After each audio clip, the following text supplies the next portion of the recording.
You're listening to Tom and Glenn in the Atlantic Pacific Underground.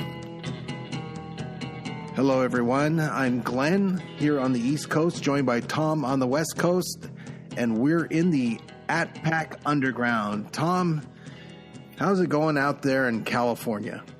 Well, it's about as expected. However, I gotta say, I'm starting to get encouraged by, they're talking about the blue wave. We're calling it a red tide out here. Now, you grew up in Ventura as I did. You know what a red tide is. There is a literal definition for that, but we're giving it a double entendre in that there's a lot of conservatism going on out here. It gives me hope for this crazy, crazy state in that there's the conservative candidates are coming on strong. We have a good gubernatorial candidate coming up. There's still a lot to contend with. But one of the big things that's pushing it is this Prop 6 to try to repeal Prop 6. So there's some good stuff going on out here. How's it going out there? Well, good.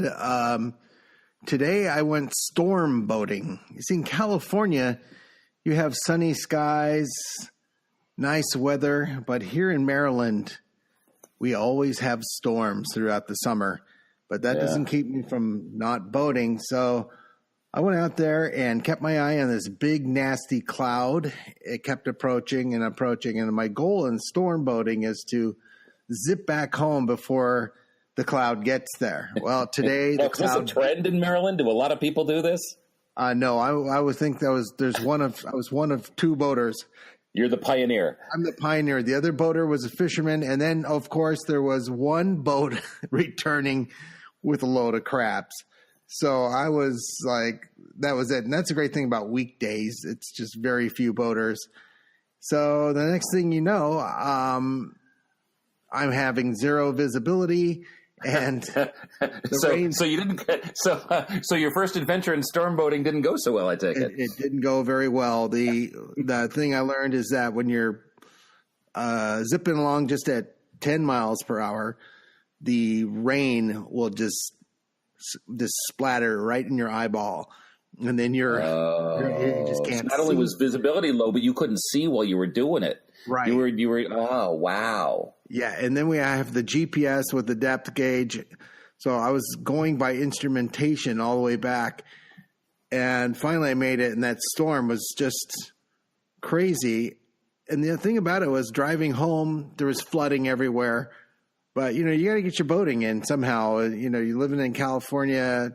Every day is just another day. But here on the East Coast, you count every day until winter gets here. Because once winter gets here, everything shuts down. There's just you don't even see kids playing in the streets.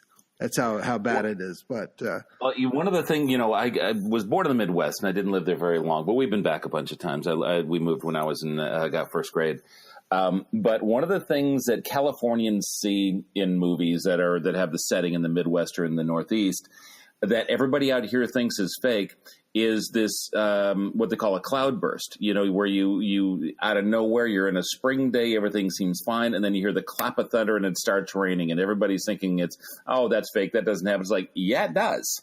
In certain parts of the world, you can get a storm out of nowhere. Oh, you're absolutely right. And the thing is, it's big. It's a big dark cloud. It has like this one. It had interesting configurations. It was really dark, but then it had this long streaky gray, kind of like forming a funnel. And then you're wondering if it's going to turn into a funnel.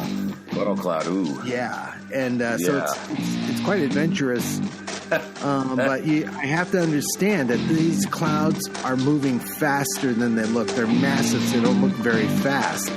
Right. But they are moving extremely fast. And then today, when I videotaped it, I got caught in it. And so score one from Mother Nature. You're tuned in to Tom and Glenn in the Atlantic Pacific Underground.